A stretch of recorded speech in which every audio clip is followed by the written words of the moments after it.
This is a dangerous groups that we're dealing with now.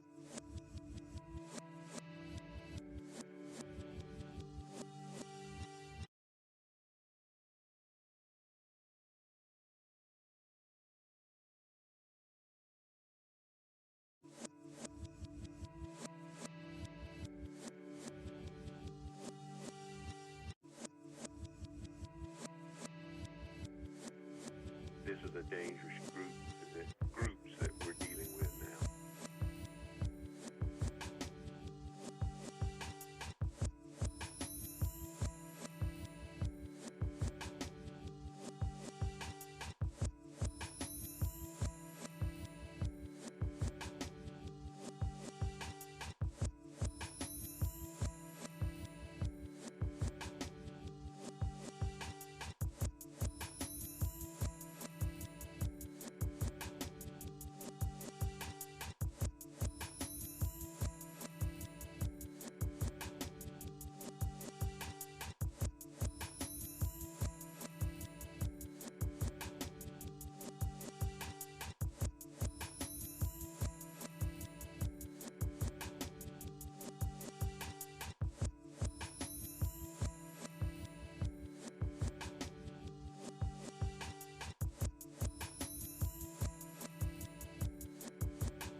This is a dangerous groups that we're dealing with now.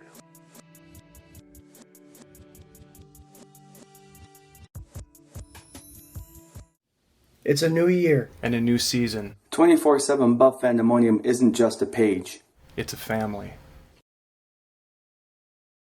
A group of football fans To embrace the character and fight of this team We strive to embody this passion. and present a fan-first perspective. without all the fluff.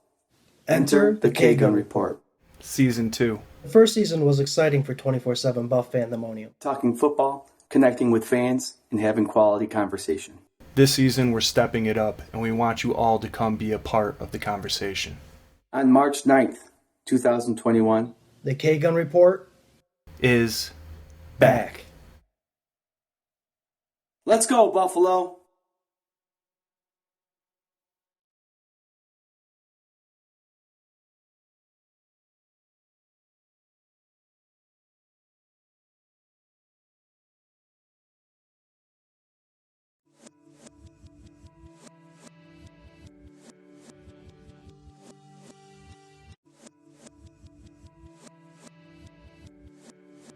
This is a dangerous groups that we're dealing with now.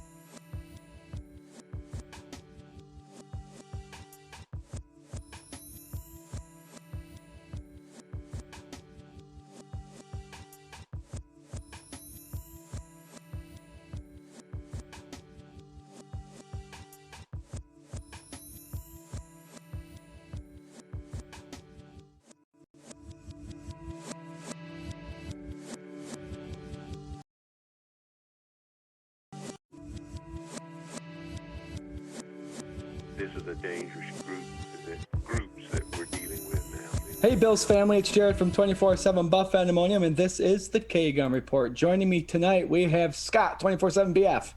Hey! And Swank, 24/7 BF, is the names underneath. Yep. Yep.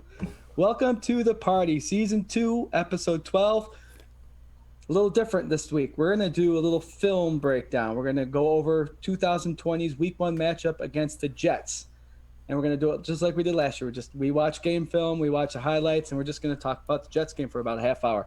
Before we get there, I want to touch a little bit upon how this is going to be a giveaway show. And we just so happen to have, is it coming up yet? There it is. It's right there. Matt Barkley, 2013 Sage Collectibles Authentic Autograph Card. AKA Man. Bitcoin Barkley. AKA Bitcoin Bartley. Josh Allen's best friend. Yeah, right? AKA Renegade Man. aka I just want to start Superman. Superman. Right? Brent That was- Thomason. Oh yeah. Brent Thomason, we got that helmet coming out to you. I just got the address yesterday from Scott, so we're sending that out to you. He was the live draft party winner, so that helmet is coming out to you, Brett. All right. Also, 24/7 black and white T-shirts. I still got mine on. I did Febreze it, so it does smell pretty good. I'm not sitting in my stank today. We have those available. Dank. Just personal message us if you're interested. We also have 24/7 buff stickers for the cars. You can Those put them are on awesome. other stuff too. You Yeah, can put them on yep. tractors. You can put them on Your boats. gaming devices, you could You put can them on. your I got mine on PS. I got one on your my Xbox. PS2s and your Ataris. You can put them on your glasses. You can put you them go. on your sister. Your sister and say, "Hey, look at her." And Hey also guys, we have- if you want to qualify to be on the Fandemonium Wheel of Destiny, all you have to do is comment during the live stream here. So Yep. you comment, you're entered on the Wheel of Destiny for a chance to win that Barkley card. Yep, easy as that. It is easy. All right, and then also Super after a easy. half hour talking about that Jets game, I got a couple things I'm gonna bring up: the white face masks that the Bills are wearing, and the no shows at OTAs, and then what position competition in OTAs are we most interested in? So Fandemonium, let's get this going. What do you say? 2020 Week 1, the Buffalo Bills host the New York Jets. Swank, watching that game again, what'd you think about it? Do you have any mixed feelings, change in thought? Oh, no wonder why this happened, type thing. I was kind of trying to watch it without getting all the old feelings from watching it the first time stirred up, but it didn't work at all. Like I really started getting mad like in the third quarter when the Jets scored that touchdown. It pissed me off, and it seemed like they got a little momentum after Josh fumbled, but at the end of the second quarter. I think what was super interesting for me was when we went into that game originally, there was a couple things that we were looking for out of Josh, right? Was there a continuation of the good things from the previous year? Was he going to utilize Stephon Diggs and be able to connect with him the way everybody wanted him to? And were the fumbling issues gone away? And where was that 300-yard game? How long was it going to take him to hit that? I'd say, like, for me, one of the best things that he did was get that monkey off his back and hit the 300-yard game right out the gate. They came in and they looked super dominant in that first half and the whole game, really. He was on target, the defense looked good. The only thing was the fumbles, man. The fumbles, that got me all riled up when I was rewatching it, just because it's like, man, come on, dude. But Hang on to the damn ball. I think I attribute that a little bit to week 1 of a new season, third year. He said he's like the guy that likes to get hit, right? And he likes to get the jitters out of the way and all that stuff. But for me, I was super impressed with him and the way he performed overall, coming out into his third year and shutting up a lot of people. And then He was moving pretty quick on that, the whole shutting up other people. I mean, he was efficient. 71% throwing, over 300 yards passing, 2 touchdowns. I know you're coming to me next, Jared. I was no, it wasn't. when I watched the videos and I was preparing for the show, I was getting really excited about what this show is going to be like for the next 16 weeks. To be able to go back and watch that successful season that we had, and to reminisce the games, and just to know what the outcome already was, it kind of you can relax a little bit, and it was just refreshing. I forgot how much of a hot, quick start the Bills started at against the Jets. Allen was on target. Dable, good Walmart Dable. He was picking all the right plays. The defense looked solid. I mean, you can always take a few things away in a game and turn it into something it wasn't. But we had 2 missed field goals. Allen fumbled twice inside the 25-yard line, and we kicked 2 field goals when we had the ball at the 1-yard line. Mm-hmm. So you do the math. You turn any one of those 6 situations into touchdowns, that was an ass kicking. Total blowout. You take that 69-yard pass away from Crowder, and their offense, the Jets' offense, only didn't even have 200 yards total. So it was a dominant special teams game. Freaking Andre Roberts, Swank's guy there, had a 30-yard kick return right off the bat and a bunch of punt return yards. Every phase of the game in week one, when you wouldn't have thought it would happen because there was no preseason game and COVID, you would have thought that they had a full preseason by the way they performed week one. Oh, yeah. And we're not going into the other weeks. We're just talking week one. After watching week one this week, I'm going, Bills are going to the Super Bowl. You know what I mean? So, Yeah. I mean, it was fun to watch. Every stage of the game was on point except for the turnovers. And I enjoyed watching. I watched the game. I was able to find it on YouTube. And then I watched the highlights, and I was just getting excited all over again. It was a game that was already played. I'll tell you, if we want to focus on the offense first for a little while, I thought that Diggs had a lot to prove this game too, right? Like, he was coming out to a new fan base, a new organization, and there was all those prima donna rumors and what's he going to do and how's he going to gel. And, man, he put himself on the line. Like, he took some monster hits during that game. Like, I was going to say that. Yeah. Dude, to the point where it was like, holy shit, like, chill out. like, I love you, but man, and he got rocked a couple times. I had it creeping back in my mind from when we watched it the first time, being like, dude, this is going to be like that Bills bad luck where, like, we finally have our guy that we haven't had in a long time, and he's going to get hurt week one playing the Jets, you know. Right. But man, the resiliency, that fire, after he got cracked, that I think it was like his second or third catch, and he like got cracked on the sideline, and he stood up and he just like posed up at the guy, you know. Yeah. And I was like, man, this dude is 100%. He deserved what he ended up getting at the end of the year. You know what I mean? He's just as advertised, 100% and more. Well, and you got Deion Dawkins saying he's one of the toughest wide receivers you ever met, not just like on the field, but putting up the bench press and squats and all that stuff. He is a tough guy. He was targeted. I would say it was a perfect game for Diggs when I go back and watch it. It wasn't like a 10 reception, 150 yards and 2 touchdowns.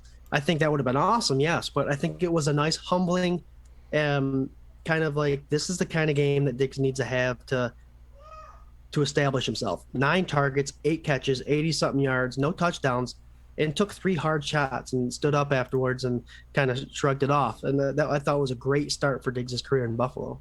Oh, 100%. And no touchdown, right? No 100-yard game.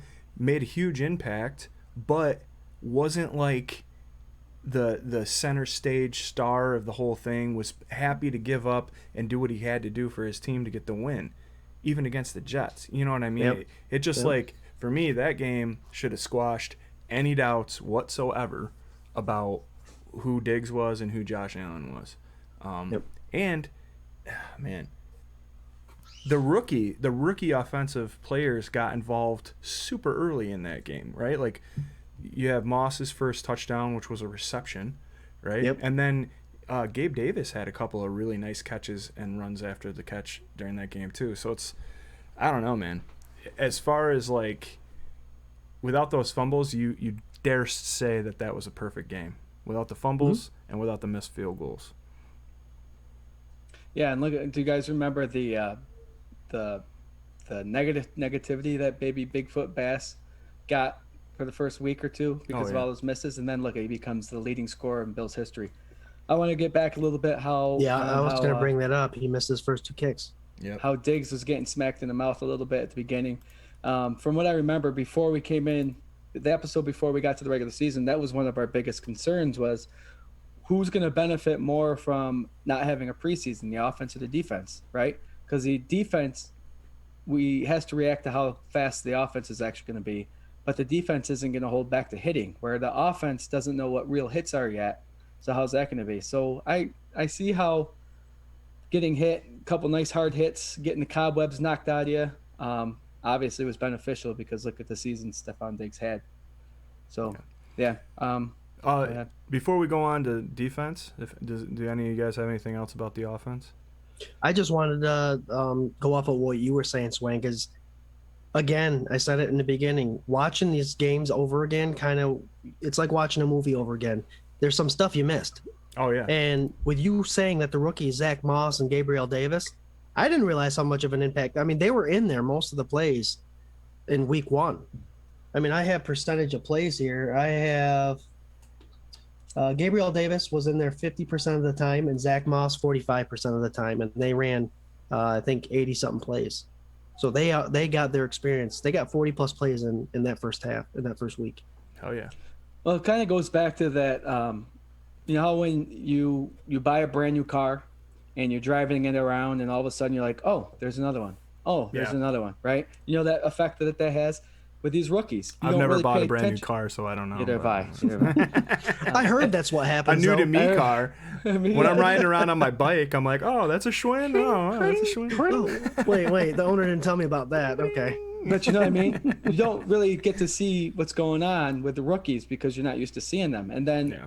all of a sudden, as the year went on, now we're talking more about Moss. Now we're talking more about Gabriel Davis and all these rookies because now it's the car we see all the time. Okay, now we can see them all the time. So Yeah. it's good stuff. And there's two parts to it, Jared. It's Dable getting them involved quick and early, and it's Josh Allen finding them, because we all know Josh Allen doesn't dump the ball off very much.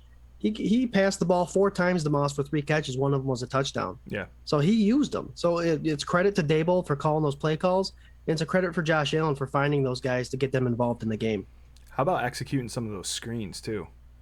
You know? I was gonna bring Yeah. that up too. Yeah.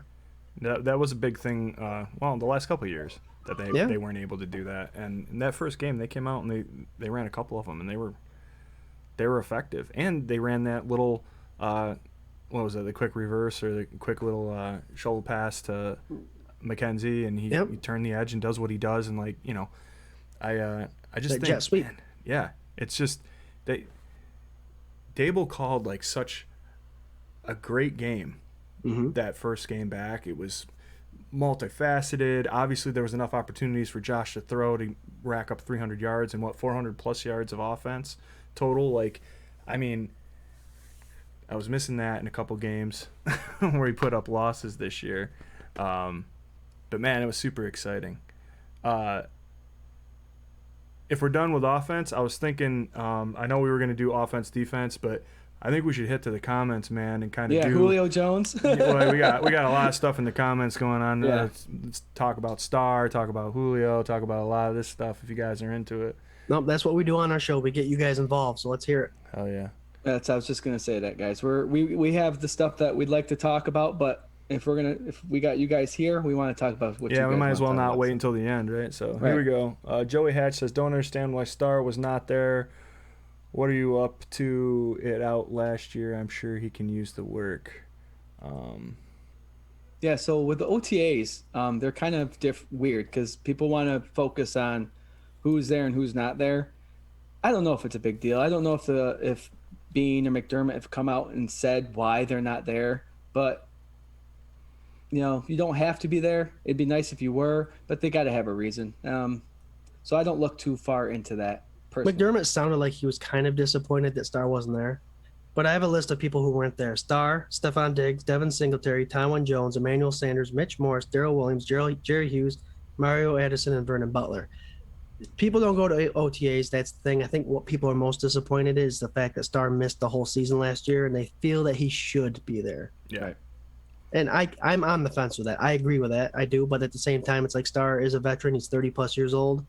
I mean, he doesn't need the rest. He had a whole year off, but who knows? Like Swank mentioned in previous shows, they showed him box squatting a 6-foot box squat, and the guy's in shape still, but he's not in football shape. Yeah.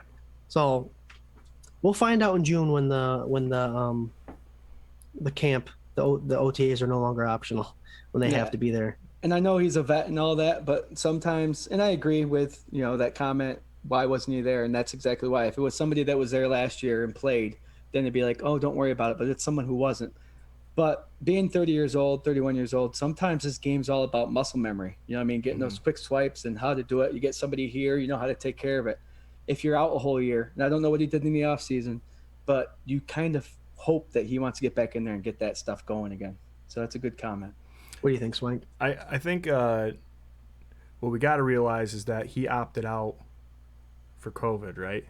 So now you're also talking about there's this whole other side of things where, like, there's certain players that aren't sure if they're going to get vaccinated or how they're even going to deal with that with the team. I know Josh had a presser where people were trying to gun for him and see what he thought about it, what was going on. You know, I know Bees has been super vocal about it because there's been a lot of bullying and bullshit online about what players should be doing.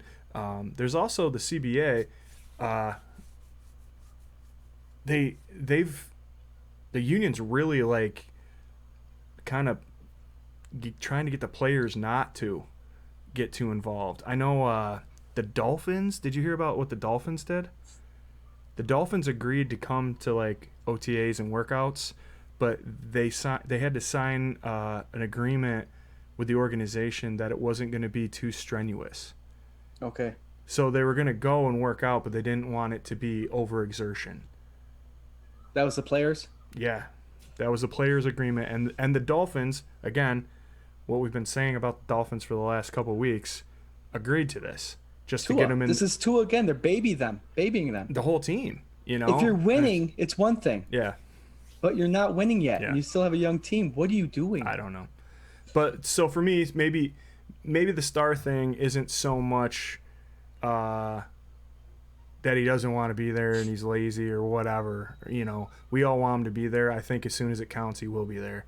You had some pretty big names on that list that weren't there. And any normal season, I don't think anybody would be too worried about any of that. So, I mean, I think maybe he's just being precautious. Maybe he's figuring it out 100%, and I think you'll absolutely see him there, and I think he'll be in great shape when he comes back, just by judging what he's posted on social media. I mean, I think that's it. You know, like you can't really be like too upset with these guys. It's still like a weird time. You know, you had 75 people show up. Yeah. You know? Yeah. I was gonna say, let's not forget about the 70 plus other players that showed up to optional training. So I wouldn't be concerned yet. Like I said, when June comes around and the mandatory camps start, people start opting out there. I would then start worrying a little bit. But I think Star Lotulelei had already decided that he's playing again. So we'll wait till June to kind of get nervous if we have to. Yeah, and we got, the players coming back and new players coming in. You also got to remember the leaders, the ultimate leaders, the coaches and the higher ups are who are in charge. And if they're concerned about it, then maybe we should be, but I don't think they are. And they're going to, if for some reason Star Lotulelei is doing something that's off the wall, don't expect him to stay here this season. Simple as that. So, they have a goal, and that's the last game of the year and to win it. And yeah, don't get too worried yet. Higher management will keep that in check, and they got a great culture there. So just trust the process. Hell yeah. All right, so I think that's enough about Star. I've read enough about Star.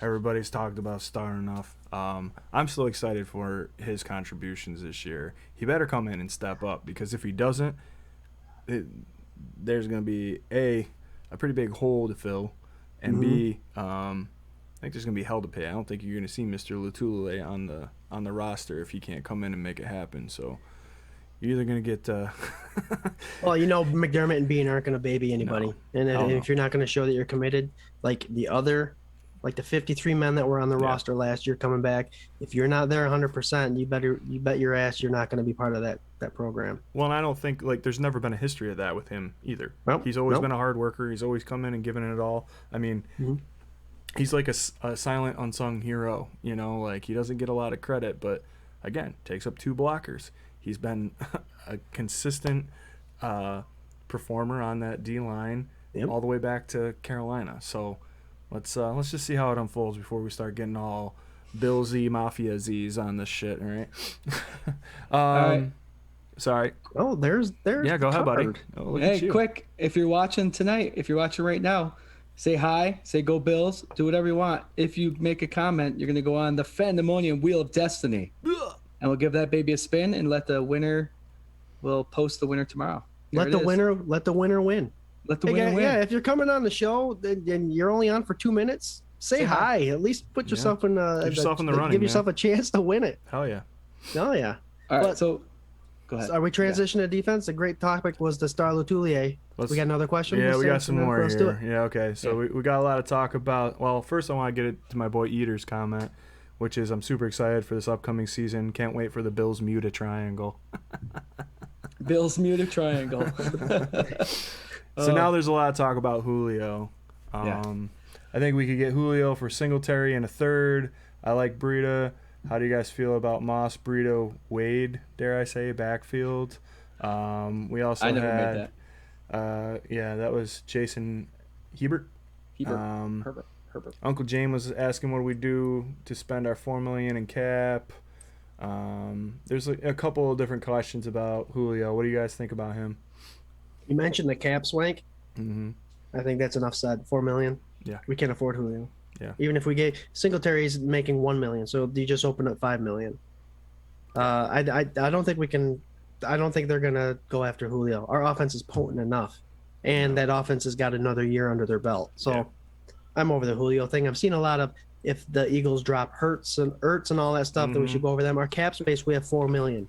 What that $4 million is going to provide now is, God forbid there's an injury during preseason, we still have money to pay for someone to replace those guys. So we need to be smart with that money. Also, I wouldn't be surprised if they went and did something, but yeah, I wouldn't count on it. Groot hasn't signed his contract yet, so Right. you're looking at least $1.5 million probably. Yep. Right, going to Yep. that. There's another draft pick that hasn't signed. I can't remember right now. Help me out in the comments if you guys remember or know, or Scott if you remember. Well, I don't remember who it was, but I think after those two guys sign, we will only have $2 million left. Yeah, and that makes sense. So I don't know. I'm over My the math could be off. Let me tell you about where I'm at with Julio currently. Go ahead. I've always respected him. I think Matt Ryan is a great quarterback. I think Matt Ryan has gotten boned down there in Atlanta because for whatever reason, like they just don't have it together. Or one year they have it together and they go to the Super Bowl and they blow an enormous lead and then lose. Or the next year they go like 2-15 or whatever.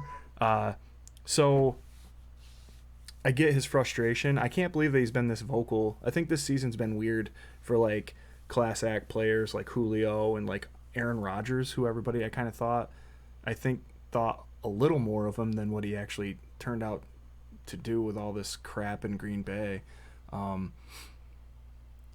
It's just kind of telling. So, but Julio's whole thing is that he wants to go to a contender. Matt Ryan doesn't have an arm anymore. And then he says he wants to go to New England and play with Cam Newton. Like in the same breath. Yeah. And Cam's lost all of that deep ball. So like I don't know what he wants. Like if you want to compete, because that's what he says, he wants to go compete. I don't think New England is the place that you ought to be knocking on the door of. But like Yeah. There's whatever. only six or seven teams that are competitive. Yeah. And that's if you guys haven't heard in the background, my daughter's participating tonight. She There you go. thinks the show is rocking. She's in the running for the card. She commented. She left a Hurry up, comment. guys, real quick. I want to throw this out there. Jim Graham, who's been watching for quite some time. I got to mention his name. He's in Facebook jail. He's watching us, but he can't comment. So, Oh, okay. Jim Graham, welcome to the show. You can speak your mind next time you're out of jail.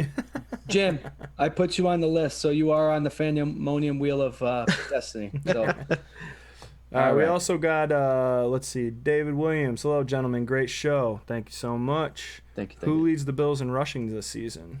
Zach Moss. Yep. Zach Moss. Zach Moss. With 17 games this year, before they decided fully to go with 17 games, I'm a big Devin Singletary fan, but I've had a feeling since last year that Zach Moss is going to take that number one spot. 1,000 yards used to be the benchmark for running backs. I think he's going to go 12 or 13. I think the offense is going to be still an offensively passing game, or focused on the pass, but Zach Moss is going to have a killer running average, and I think he's going to be up pretty high. So Zach Moss for me. Yeah, I agree. I also think I am higher on Devin Singletary again than I was a couple weeks ago. I didn't make that like prediction where maybe like he wouldn't be on the final 53 or 55 or whatever they've changed it to man roster. But dude, he is jacked. If you guys haven't seen this photo of him, he has transformed his body, and he is like He's a big boy. 100% freaking jacked, a big and man he right looks now. like he's ready to get even more physical than he was before. I mean, I think there's no question about Motor's guts, and he can make things happen. He can move a pile. That little guy can move a pile. And now he's stacked on some muscle. Man, it'd be And interesting. speed, apparently. Yeah. So it'll be interesting. I still think Zach Moss he's going to be the bruiser, man. And I think he's got something to prove after getting hurt towards the end of the season last year. And I thought he had a really good outing his rookie season.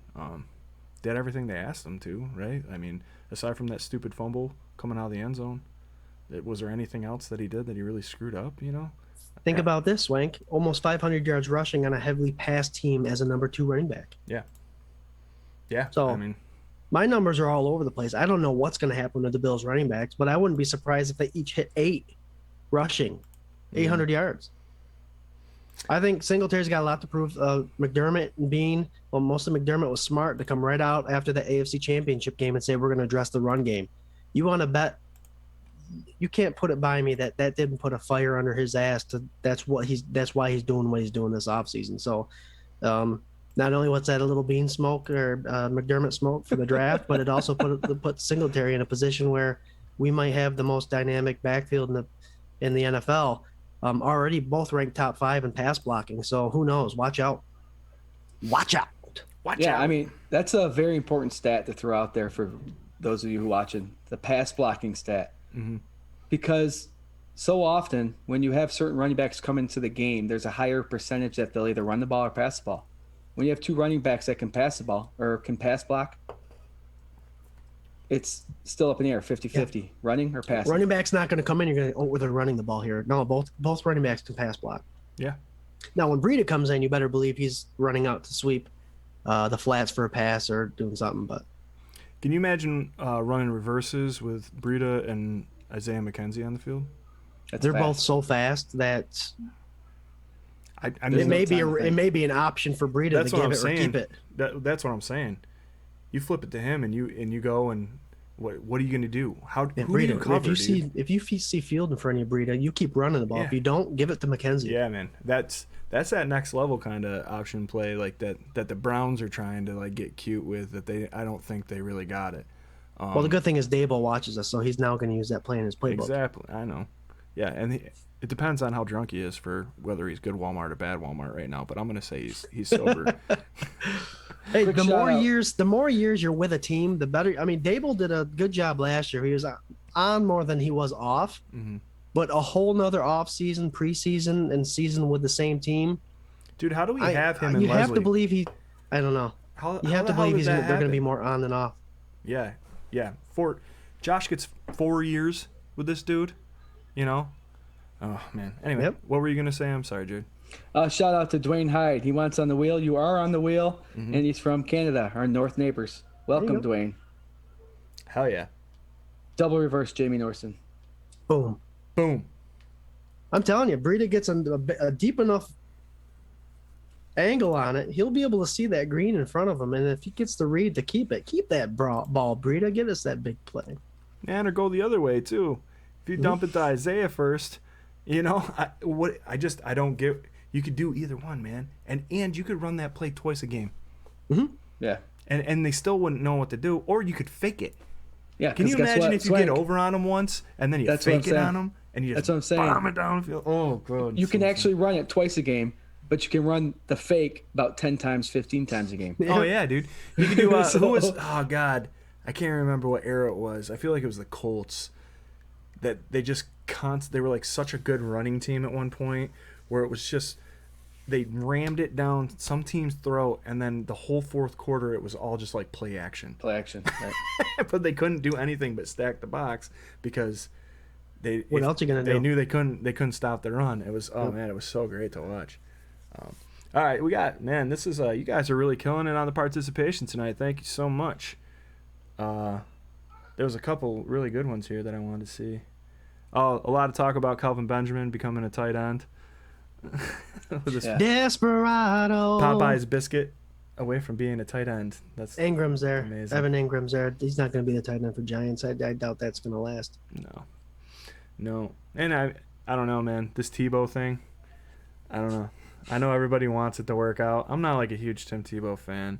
I think I think he's very athletic, but I think that there's a lot of people that are athletic that don't play the quarterback position that didn't get anywhere near the hype that Tim Tebow got. You know, not anywhere near the shot that Tim Tebow got. So if it happens, I think it's a great story, man. The Jaguars need that right now. They need that kind of like great story. They're like where the Bills were like 2 years before the drought ended, you know? Think about this. I think I just came up on something. Jacksonville Jaguars just picked up rookie quarterback, right? From the draft. Bring Tebow in. Take all the pressure off that rookie quarterback down there in Jacksonville. He's No one's talking At about least for him. the offseason. Yeah, no one's talking about him, right? Oh, that's true. Now, I mean, no one's talking about him. Everybody's talking about him. ETN's probably got a better gig down there than Trevor Lawrence has right now. Right. Because, you know, he wasn't the first first rounder or whatever. Right. But All right, you guys want to move on to the defense? Or you got any more? oh man, Wayne Hyde. Tebow sucks. Tebow It's sucks. just Tebow sucks. He predicts 14-3. Good job. I like that 14. record. I like that record. I like it. Yeah, let's go back to the Jets game. But Jared, real quick, I want to say that when you guys were watching this game, did that not make you want Football Sunday to be here right now? Of course. Yeah, 100%. Yeah, of course. Well, if you think about it, it was such a great season. And we were able to come on Tuesdays and talk about each game. So it gave us an extra day to talk out loud with people, right? But it goes quick. This football season happens quick. To be able to go back like what we're doing and watch it again and pick up on stuff we missed, see how something happening in week 1 led up to something happening in week 8. You know what I mean? So there's a storyline now that we know the end product, but now we get to enjoy it a little bit slower and actually break it down and watch it and not be like all excited and having a couple beers. And Well, that's Even why I'm though- excited about these next 16 but weeks. it does take the edge off. It does take the edge off. I can't wait for the season to start. Mm-hmm. Yeah. What'd you guys think of that defense? Scott, I'll let you lead the way. Okay, so I watched the highlight films a couple times, and I was able to watch that YouTube video twice. Don't know how I found like 8 hours in the week to do that. But you take away that Crowder 69-yard pass that he should have been tackled after 5 yards, and that loft pass to Le'Veon Bell for 30 yards. The Jets were held at 150-something yards. The running game couldn't get anything put together. The passing game could not do anything. Darnold was struggling. He got sacked 3 times. But what I noticed, a healthy Milano and Edmonds is very dangerous. Taron Johnson was targeted so many times on that defense as a slot corner. He was the one covering Crowder. So Trey White and Levi Wallace basically shut down. It's almost to the point where teams have to use their number 3 slot to get any yards. Mm-hmm. But Taron Johnson looked impressive. He was beat a couple times, but when you're targeted 10 plus times, something's going to happen. And one of the glaring things I did see, other than the Bills bringing blitzes, Zimmer impressed quick. I forgot Zimmer played that first game. Yeah, He had I didn't remember 2 tackles in the backfield. I have he his was name on my impressive. list. And the one glaring thing is I did notice the defensive line kind of struggling without Starr.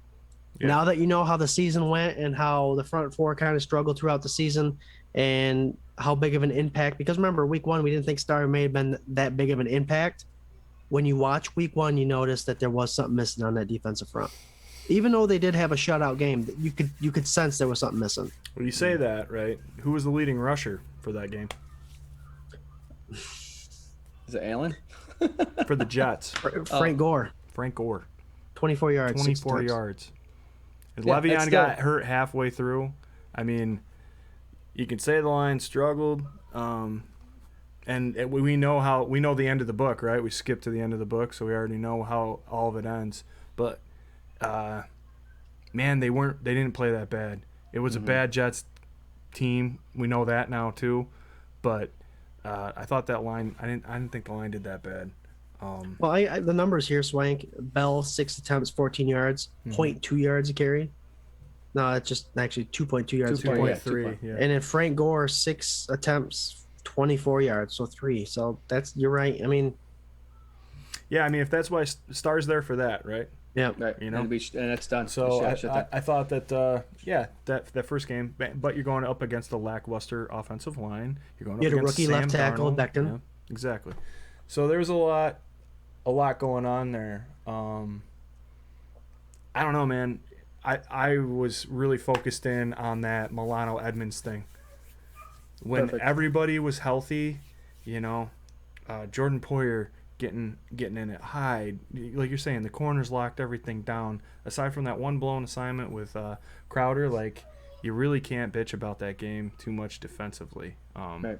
And if Josh, I hate to say it, but if Josh wouldn't have put him in the bad spots those 2 times, I don't think this game would have been 10 points at the end of the game. I think it would have been a blowout, a bigger blowout.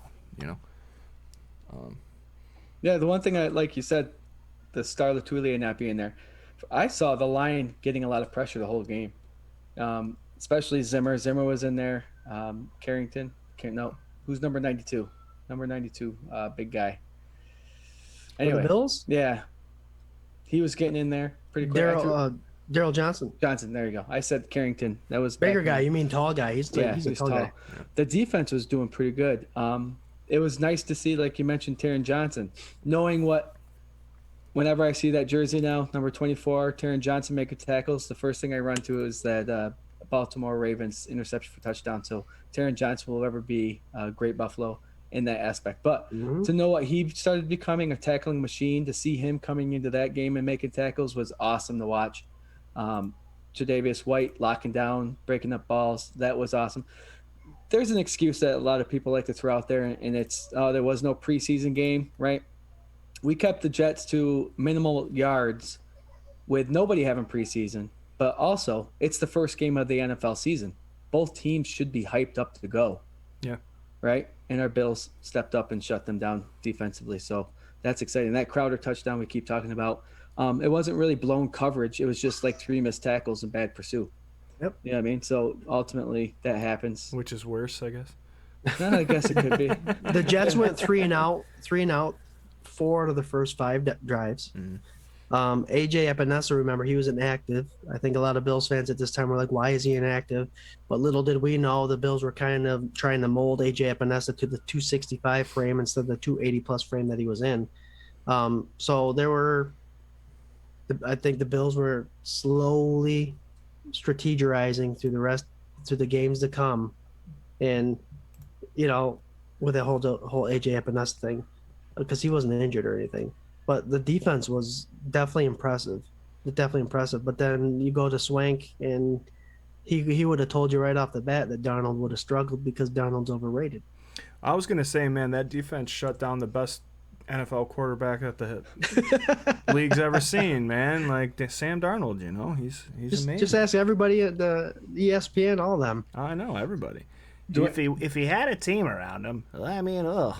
Ugh, gosh, Well, and unbelievable. here's to the point. Ready? Jamison Ain't no Crowder's faking. no joke. He came from the Washington Redskins. He's a good wide receiver. Sure. Denzel Mims, a rookie wide receiver. He's pretty good wide receiver.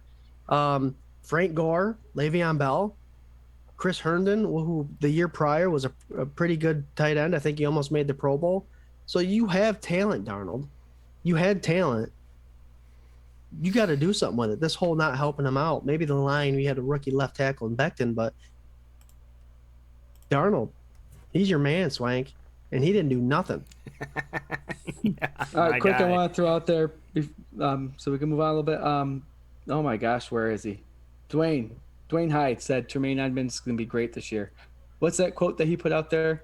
It didn't get much attention, but it was something along the lines of saying, "Get ready, NFL, because I'm coming," or something like that. Yep. So yeah, Yep. that's our number 49 linebacker, a young kid. Let's hope that he has another All-Pro season this year. That'd be awesome. Quick question for the both of you, since we're on our defense. Who's our CB number 2? Uncle Jam, I see, is he's causing a riot in the comments right now about that. And I see somebody, I think my boy Jason just put my answer out there, Mr. Dane Jackson. I am super stoked to see what he can do. If he doesn't win the job straight up, which I don't think he will, I think Levi will see him start, but I think you'll see Dane get a lot more playing time this year than he did last year. And bold prediction of episode 12, season 2. What? He'll be starting by week 7. All right. So this is the lovely thing. Boulder. He starts week 1. This Dude, is coattails, jumping, son of a bitch. It'd be It's like when I was like, preseason. dude, Ed Oliver's going to I'm have gonna 3 one-up sacks this year. And he's I'm like, gonna 4 one-up ya. sacks this year. the price is right, right? $1. No. To be honest with you, there's a preseason this year. I love the fact that we have all these guys there that are going to be pushing for starting positions. And this is kind of like what's going to intrigue you most about OTAs, right? Position, the CB number 2 for me. You know, we obviously have Tre'Davious White, but we have Levi, we have Dane. You know, I'm going for Dane, and I think preseason's going to show it. Dane's going to start week 1. I think with our cornerback. Oh, you were Jared, serious about that. Oh, no. Oh, wow. I think with our cornerback situation, Jared, CB number 2 is up for grabs, and CB number 4 is up for grabs. I think Taron Johnson is such a tackling maniac at that nickelback position that he does such a good job at that position. During running downs, the Bills are still running a nickel defense. Yeah. So Taron Johnson, I think, has established his nickelback position.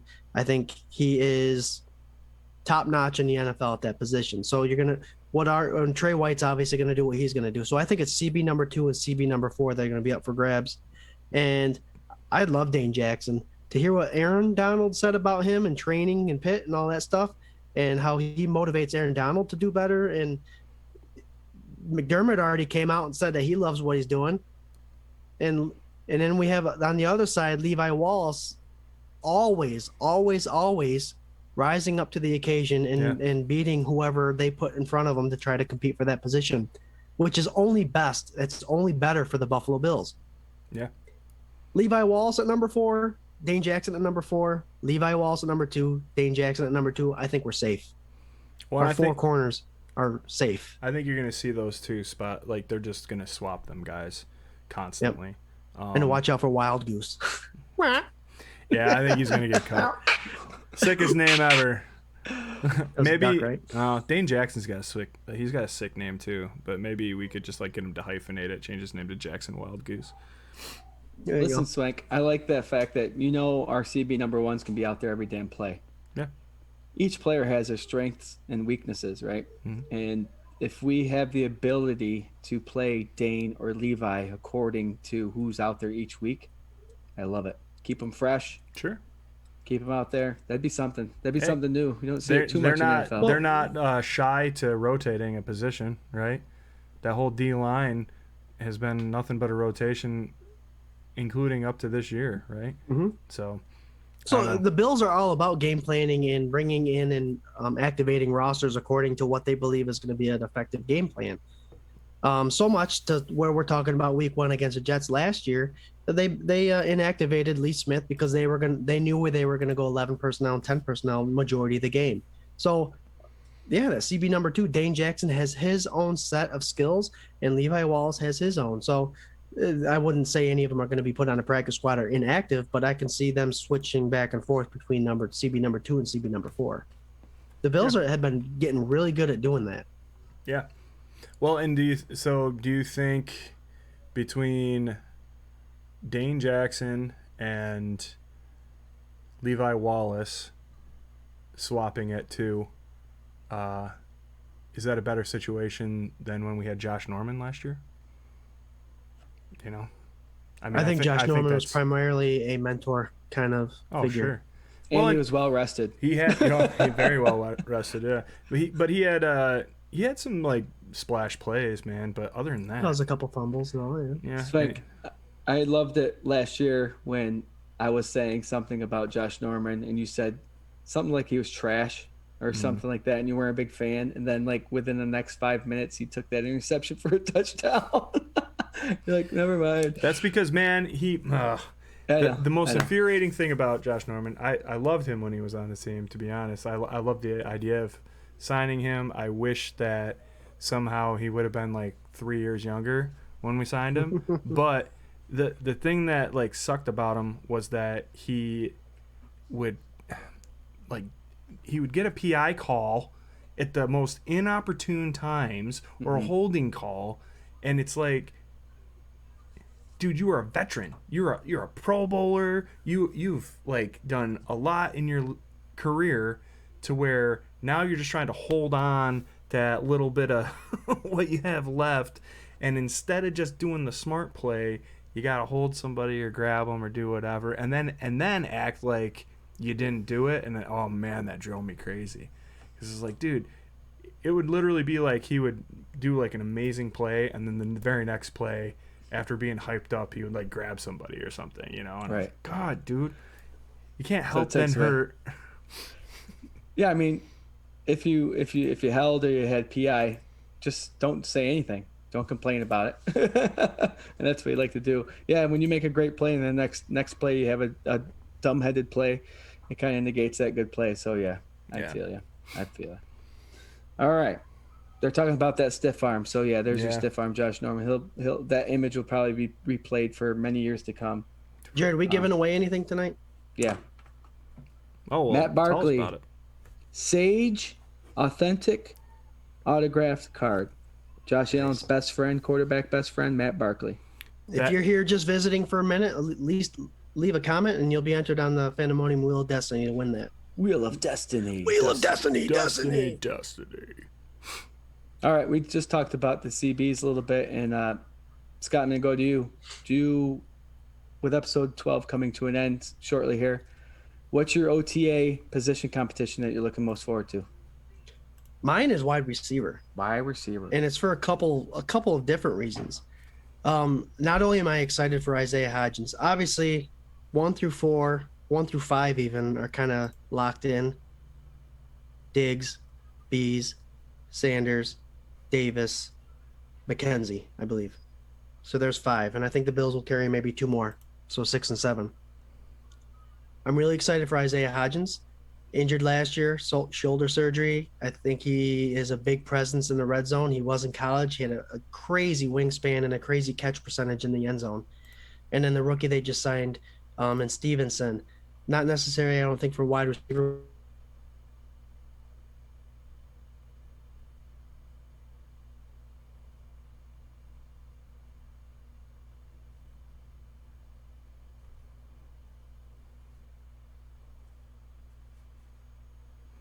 Well, guys, I think that maybe the boys just froze here for a little bit.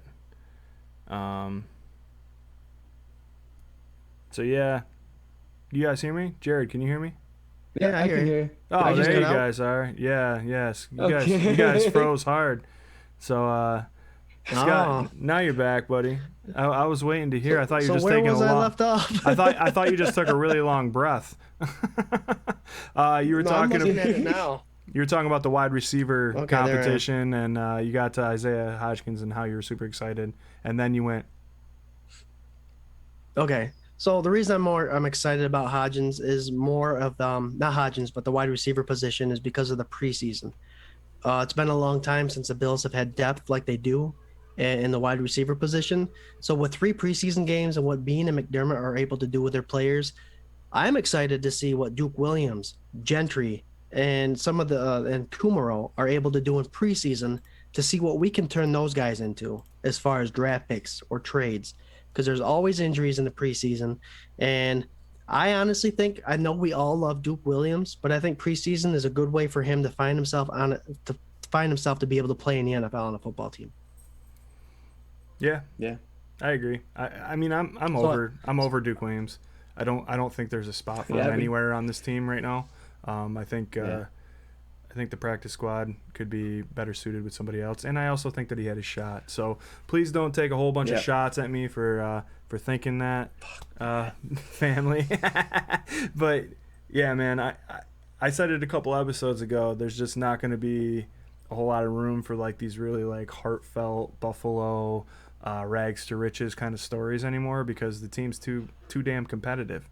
So unless Duke can come in and just ball out, I will say it right now, there's no way he's making this team in any sort of capacity. Right.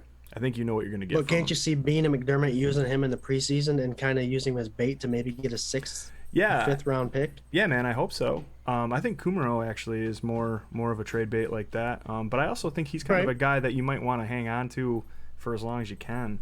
And not saying the practice squad isn't any protection. You know, like they can get signed off the Right. practice squad just as easy as they can From get anybody, signed if yeah. they're a free agent. You know, so I think you get four players you can protect, but that's weekly though, right? weekly, Yeah. right? Yep. So, Yep. yeah, I mean, yeah, man, I think the bottom of that wide receiver depth barrel is going to be super interesting to see how it all plays out. Yeah. Yeah, I mean, the last 4, 5, 6, 7 spots, that's the competition right now. And those And guys. not are only gonna that, but the second string quarterback will be out there during that time. Trubisky. And that's where Trubisky will actually earn his keep, whether it's on the Bills or to advance him. Yeah, Maybe for trade Jared value. said Trubisky, and you're like, Trubisky? But you know what? I mean, it's perfect. If Fromm is there, Yeah. you know, they brought in Trubisky. It potentially could be let's play the shit out of Trubisky and these other wide receivers and see what we can get out of that. I'm going to tell Okay, you, here- I wish that they would have signed Trubisky to a 2-year deal. And that would have started this whole, I think, New England cycle, the Tom Brady cycle, right? Where they just baited stupid teams into taking backup quarterbacks for Tom Brady year after year after year for draft picks. And I think that they could start that cycle now. I think there's definitely going to be teams at the start of the regular season that are going to be wishing that they had a starting quarterback caliber player like Trubisky. And you might see those trade offers come in. Yep. So, Jason Herbert, wait until an injury to a quarterback on a different team, and Bean will turn him into a profit business. Absolutely. What it comes down to. We got Davis Webb too. Davis Webb the second also, I Yeah, should say. David Webb. So he's also good competition. He was more of a guy on the practice squad that had an arm that could really run and be a good other team quarterback mimicking the other team. he was so. good. He was a good clone. He learned other people's playbooks super well, and obviously did a really good job preparing the defenses for those quarterbacks. Jamie Norson's really on that running back and tight end question. What we gonna do? Hey, calm down there, Uncle James. What are we gonna do? You can turn your caps off. Yeah, right. I don't all think we set have to there. do. I don't think we have to do anything there. No, yeah, we're good there. I mean, and really, with the amount of money we got, there's not a whole lot more that we can do anyway. One guy I wanted to mention really quick is Dawson Knox. He got one of those screens that we were talking about earlier about the offense, and he had potential, man. Watching that kid run when he has the ball. Yeah. Gosh, get it together, Dawson. So I'll tell you what, man. We talk about it all the time with the jugs machine thing and all that stuff. But his numbers last year were like deceivingly better than what people are giving him credit for. And I think if he can make that same leap this year that he did last year, maybe a little more, he might turn into that tight end that everybody wants him to be. Especially with Hollister there It's gonna now. be hard with Hollister there. I don't know, man. That might be what he needs. Has he had Right. anybody in that room that's really like pushed him? You know? Croft and Lee Smith are more of a blocking tight end, so you're right. There was no really wide receiving tight end there. So hey, it's all coming together, Buffalo. It's all coming together. So the Buffalo Bills make it out of week 1 with a win over the New York Jets, 27-17. Yep. All right, next week on the week 2, the Buffalo Bills will be playing. The Miami Dolphins. There You you guys go. didn't have a competition that you guys were excited about? Oh, I didn't ask Swank. I was You were cornerback. corners. I was wide You're wide receiver. receiver. Swank, you have OTA question? What is Swank? Chop liver? Yeah, I'm just chopped liver. Chop over here. I'm not into the draft, so I don't know anything about football. Okay, We'll I talk to got ya. Swank when the season starts, okay? Oh, yeah. I like the team that's in the blue because blue's my favorite color. I'm stoked on defensive end. I think right. with all these rookies, dude, Boogie Moon. I think Boogie is sneaky. You're pumped up gonna about be- him. dude. I think that he's gonna come in and he is gonna be somebody who contributes on like a Gabe Davis kind of level. It's okay, buddy. A Gabe Davis level of last year. I think that he'll come in, he'll feel comfortable, he'll do what he does, and he'll just grow from there.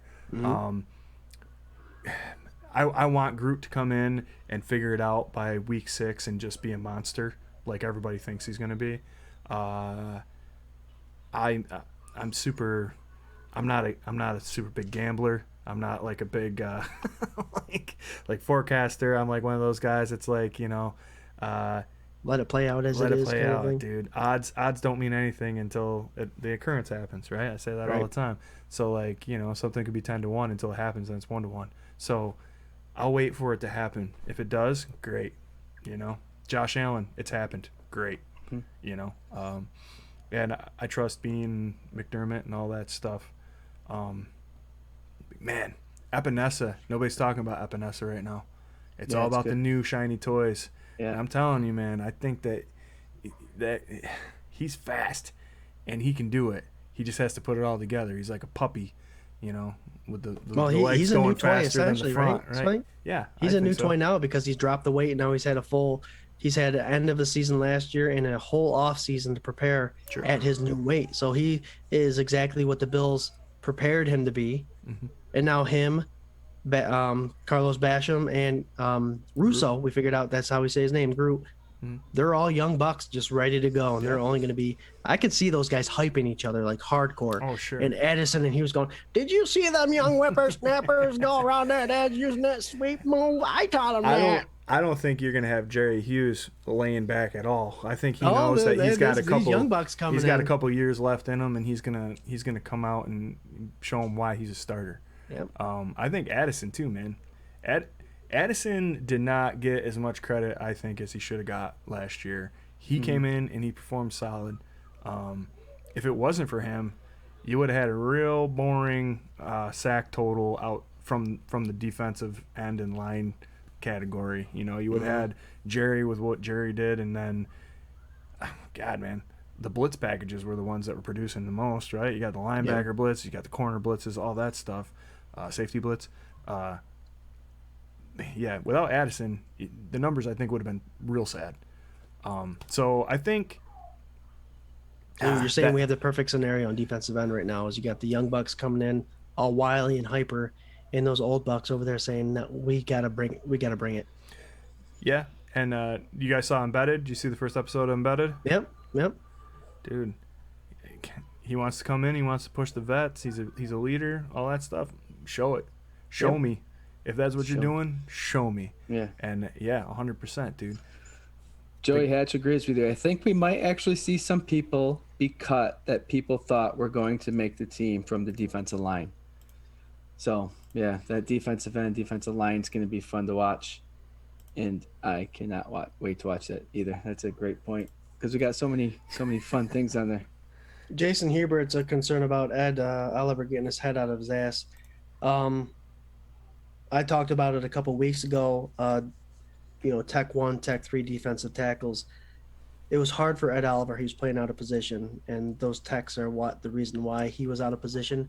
With Starr coming back and then Vernon Butler being re-signed, Ed Oliver and Zimmer and even Harrison Phillips will be perfect Tech 3 positions for Starr and Butler, and you'll see Ed Oliver's ass get his head out of his ass. That first week, we were watching each week against the Jets. Ed Oliver was in the backfield quite a bit. Mm-hmm. He just couldn't make a play. So Ed Oliver's that guy that will get his head out of his ass. I'm not going to guarantee it because I don't guarantee anything, but I promise you. I'm not worried about Ed Oliver. No.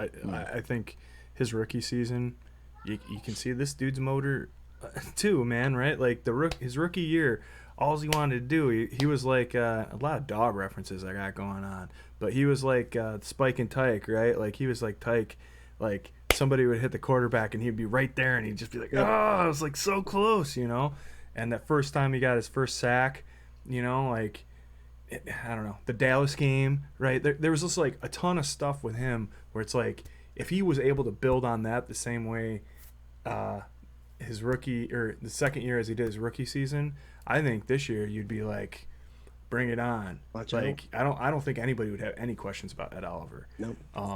So it'll be super interesting. I hope that he does everything that I'm saying. And like it opens it up because man, if he if Star goes back to form and he clicks, and then even just one of these defensive ends do something, like, it's going to be dangerous.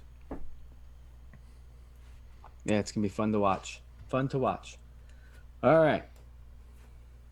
Tune in next week at 8 o'clock, Tuesday, for the K-Gun Report, and we're going to talk about Week 2 against the Miami Dolphins, right, Scott? Yep. I'm gonna try to find a YouTube video. It's hard to find because of the copyright issues, guys. I will be posting a post, obviously, to say come join us, and then I'll have at least the highlight video, the 15 to 20-minute highlight video. But if there is the YouTube video out there, which sometimes you will be able to find one, I'll link that too. We want you guys to watch the game, kind of review it, and come join us every Tuesday night, just like we do every Tuesday night, and have that conversation with us about that game. And one of the reasons we're doing this is not only to fill the void of the 16 weeks until our home opener, but it's fun conversation. We can go back and remember and enjoy that great successful season. It was a successful season, making it to the AFC Championship, to reminisce about the games that happened last year and then hope for the games that happen this year. So it's fun. We're all gonna have a lot of fun doing it. So just join the conversation, join the Stampede, and come with us every Tuesday night. I think that's what Scott's closing thoughts. Swank, you have any closing thoughts? Just how smooth Scott is. Like, I see why he's married and he's got a couple kids, you know what I mean? Yeah, thanks for hanging out with us tonight. I think, the format that we just did seemed pretty cool. It was experimental for us. We had the idea a couple weeks ago, and you can find the highlights. You can find the stats online. I was over at, let me see here, teamrankings.com. They got all the box scores and all the stats and all that stuff. I watched the highlights. It's really easy to do, and it's super fun when you know the outcome of the game to be able to just kind of watch one guy and see what happens. So if you got the time, do it up, and definitely get into the conversation next week. Other than that, you can join us every Tuesday night on Facebook Live at 8 p.m. Eastern Standard Time for the K-Gun Report. Season 2. Whoa. If you can't meet up with us then, you can always watch the episodes later on Facebook, YouTube. Still catching things up for the podcast part of things, but it'll be there. And, go Bills, man. Write a comment, win a card. Just over 16 weeks until that home opener against the Pittsburgh Steelers, guys. All right, if you left a comment, Matt Barkley rookie card, you'll be on the Fandemonium Wheel of Destiny. We're going to give that a spin and let everyone know who the winner is tomorrow. Yes, Scott. One more thought, Jared. I know. The Fandemonium, the K-Gun Report, the admins at 24/7 Buff Fandemonium are trying to decide what game we're going to go to next year. Yeah. And we'll let you guys all know so you can come join us at Tailgate. Yeah. It's not going to be one of those $800 ticket games either. It's going to be a nice, affordable game we're going to go to so we can meet up with everybody. I'm going to the $800 ticket one. I just need all you got. Unless someone wants to. Scott, you mentioned it a little earlier about the Fandemonium, the Mafia watching the film with us. We had some awesome participation tonight. Hell yeah. It was awesome watching these guys go back and forth in the comment section, even throwing us questions. So awesome. We love it. We're not here without you guys. Every week, Tuesday, join us. We have fun.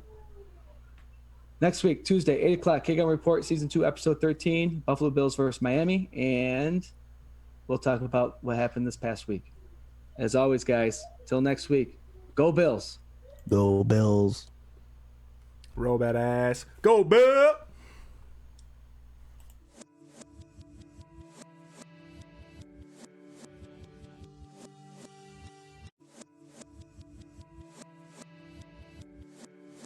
This is a dangerous group that